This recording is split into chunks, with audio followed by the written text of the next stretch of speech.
Immigration tip quickly, or visa tip more.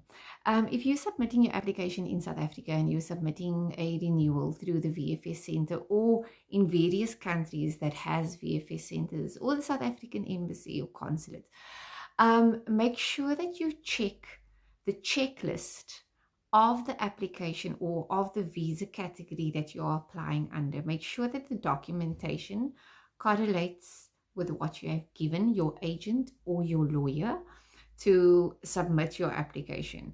So if you're submitting an application at VFS in South Africa, usually they will ask the applicant to come forward to the desk to come and sign the checklist. The checklist is basically their checklist of the documentation that has been provided. At the end of them processing the documentation, they ask the applicant to come forward, to come and sign, to say, yes, these are the documents that I have provided. What I let my clients do, I let them read through it, go through the checklist to make sure that the documentation that they've given me is the documentation that I've given to VFS. A lot of times, or what I've now seen often, is that people are receiving rejection letters stating that they didn't submit X document, or the documentation that they submitted is fraudulent.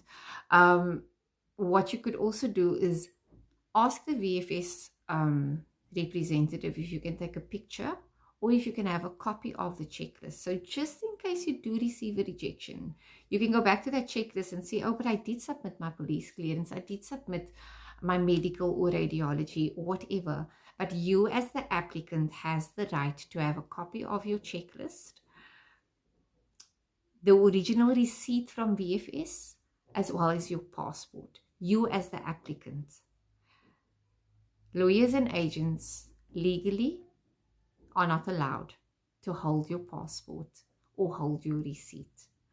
I know that there are a lot of agents and lawyers that does that, but I'm telling you that legally they are not allowed to do that. Unless they are for some criminal activity, they are a lawyer in that capacity and the court has ordered for your passport to be taken. Nobody's allowed to hold your passport or your receipt. I hope this helps somebody.